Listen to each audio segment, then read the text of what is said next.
Hi, it's great to be with you to talk about this important topic. How do we improve our innovative performance? We've done workshops, two-day workshops with over 500 teams. And remarkably enough, when we're done, less than 30% of what they're working on would have any value even if they completed it. We don't decide that, they do. We just give them a framework to make that decision. In fact, most measures of innovative performance are pretty awful, actually. And this is in spite of universities, over 200 universities with tech transfer programs and entrepreneurship programs. There are 1,600 incubators, which basically all lose money, 6,000 people teaching this stuff, and billions of dollars of US government resources. So what's going on? Well, my perspective comes from 16 years as the CEO of i4i International in Silicon Valley. When I went there, it was had been failing for basically 20 years. It was close to go bankrupt. The buildings were falling down, and everybody was angry at everybody else because that's what it's like when you're failing. When we left, we'd grown i4i 3.5 times and created a family of multi-billion-dollar businesses, including high-definition television, Siri, which you now know is on the iPhone, and Intuitive Surgical, which is a $60 billion robotic surgery company. I wrote a book about my adventure, so if you're interested, you can learn more about it. So, given this, where do we think the major point of improvement is? We think it's in value creation. So let me tell you what that means, because that's what this conference is about. So value creation is the process by which you create solutions to important unmet needs with value for all the stakeholders, starting with the customers. It becomes an innovation if it gets introduced into the marketplace with a sustainable business model. If the business model goes away, it stops being an innovation. Entrepreneurs are people who bring all the resources together to create new ventures. They're pretty rare in my experience. Even in Silicon Valley, they're almost, tiny fraction of the people who work. But for sure, everybody here and everybody at i4i was a value creator. That's your job. That's the #1 job. Your job in a company is to create value for your customers. That's what the company's for. And if you're a manager, your job is to make that value creation inevitable. If it's not inevitable, then you still have a lot of work to do. So that leads to the question of, well, what are the best ways to learn? And there's a science of that's called active learning. You've all probably heard this expression, fail fast to succeed early. Well, that's a crazy idea. That's not the goal. The goal is to learn and improve fast. And active learning is the educational science that defines how to do that. It includes repeated doing, iteration, iteration, iteration. It's experiential, typically hundreds and hundreds of times before you figure out what to do. Team feedback, because no matter who you are, you're not smart enough. You don't know everything. Focus on the big ideas. Don't get lost on the details. Comparative learning, which I'll describe in a moment, and it has to be a complete system. If you do these things, you got a pretty good chance, and typically if we see too many of these violated, success is episodic, if that. I have a Harvard Business Review coming out in a couple months. If you're interested, this goes into detail about the connection between value creation and active learning. So today I just briefly want to talk about 3 fundamental things. If we see these in place, again, based on active learning, the chances of success are pretty good. And if they're not, it's not. The first is, are you working on important customer and market needs? If you're not working on important things, you're not going to make an impact. Most people work on interesting things that don't matter.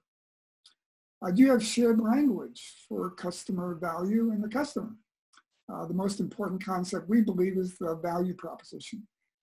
Without that, you can't collaborate efficiently and you can't have customer focus throughout the enterprise. And the third is, do you have a way to learn fast? We call them value creation forums. It's where you tap into the genius of your teams so you can learn faster than the competition. So then, what's the definition of customer value?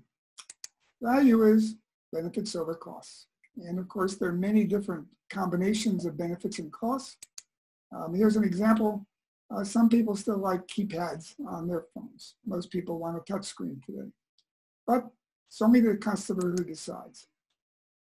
What we think matters, but ultimately in the marketplace, it doesn't matter. Only what our customers think matter in the marketplace. So with that, what's the definition of a value proposition? We've tried every combination you can imagine. Most of them don't work, we don't think. They're not fundamental enough or they're too complicated. So we've settled on just 4 questions. The first is obviously, what's the customer need? Got to start with that. The second is, what's your approach to the offering and the business model? The third is, what are the benefits per cost? You'll recognize that now as the value. And how does that compare against the competition and the alternatives? Just those 4 questions. Now notice, even though this isn't a complete story, the thing about these 4 questions is they all interact. In the beginning, when you don't know very much, basically nothing, these 4 ingredients are going to be changing all the time. So for example, as you learn something about the customer's needs, probably the rest of the other 3 are going to change. They're recursive. And that's why complicated things don't work. They just get people all tied up in knots. You want to always stick to the fundamentals and then get them straight before you go on to a more complicated framework.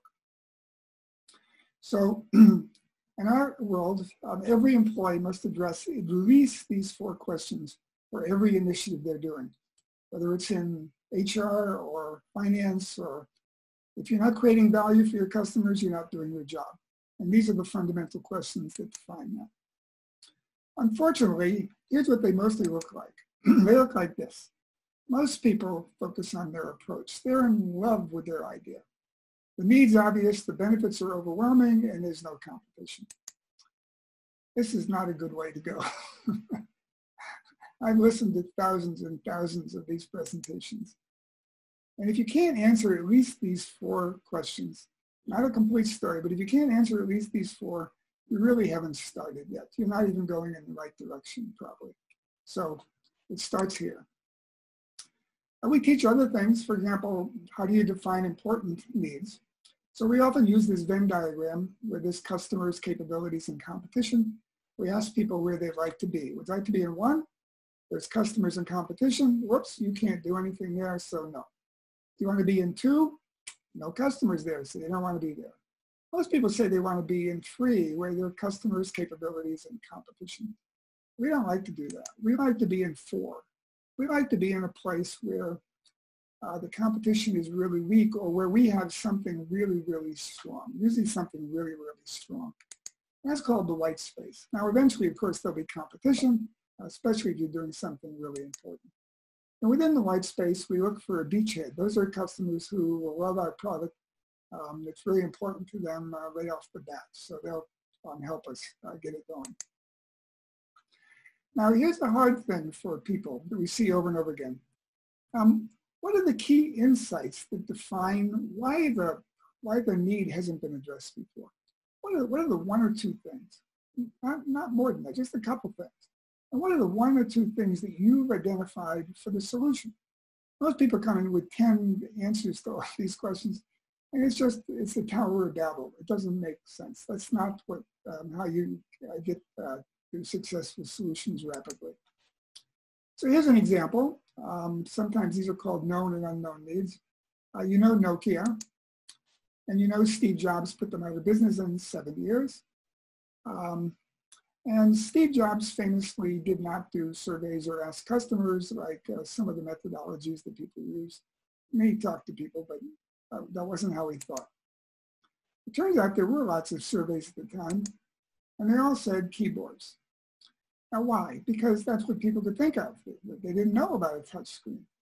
So Steve Jobs identified 2 things. What people really wanted was convenience and functionality. That was the need. And his key insight into the solution was a touch screen. Now, of course, he still had to make it work. Not so easy. If it didn't work, he would have had to go on to something else. So the next part is, well, how do we learn fast enough to stay ahead of the competition? We call them value creation forums.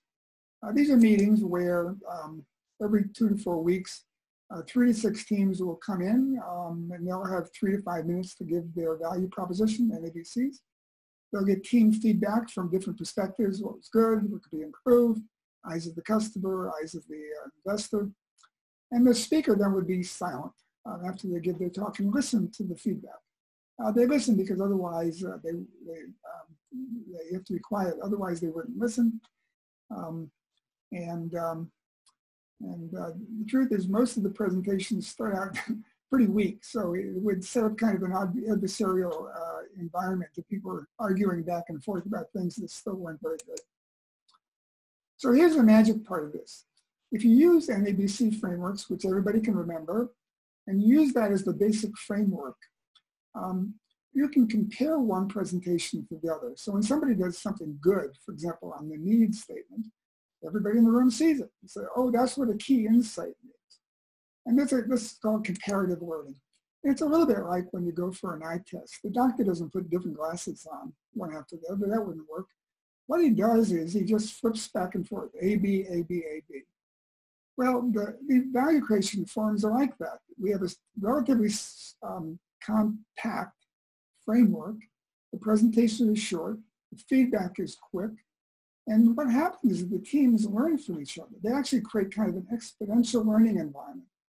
And it's really very, very powerful if you have your teams work this way. So of course, NABCs are not the whole story. That's just the beginning part of the story. Then we add more things. We've already mentioned a couple of things: white spaces and beachhead, key insights, the business model, risk reduction, what's our sustainable advantage, things on team formation and champions. And of course, eventually it has to be turned into an appropriate business model. And they vary all over the place. It could be a license, it could be a new venture, depending on the market space, they're very, very, very different. But it doesn't make sense to go there for the start until you've got your value proposition worked out. Many of the methodologies start with the business plan and then work backwards. And we don't think that's a really efficient way to create ventures, and I don't think you should do that. So let me just tell you, end with Siri. We worked on the technology for Siri for many years. We were creating NABC value propositions. We had a number of different commercialization activities in mind. One was a personal assistant. We worked on the NABC for many years, actually, and a big problem toward the end was we had no business model. But once we had a good working hypothesis for both the offering and the business model, we hired this team, probably the best team in the world, I would argue that. And they formed Siri. And 2 weeks later, Steve Jobs personally came over and bought the company from us. We didn't want to sell it, I would tell you, but we couldn't find another company to bid against Steve Jobs. Amazing. Here he is sitting in the lobby, and every other company is telling us it can't be done, nobody cares, they've already done it. Of course, that's not true. We were way ahead of everybody, and there's Steve Jobs in the lobby. Now, the value proposition kept on going through all of this, and it continues after the company's formed, because once the company's formed, there are now teams working on different parts, and each one of those teams needs to know what their value proposition is as well. So it never stops. If you're interested in this, we have an online version of this with Northeastern. We have now on Coursera. If you type in value creation in Carlson, you'll find it, 2 hours. I'd love to get your feedback about that. So today we've talked about 3 fundamental things: important customer and market needs to make a difference, to make an impact, to survive really in today's world. Shared language, I gave one example, NABC value propositions, that facilitates collaboration and customer focus.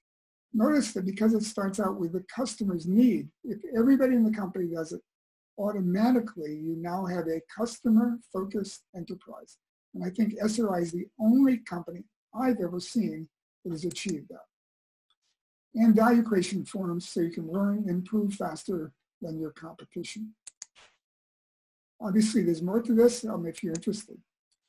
And I think the big idea I put on the table for everybody today is the idea of active learning.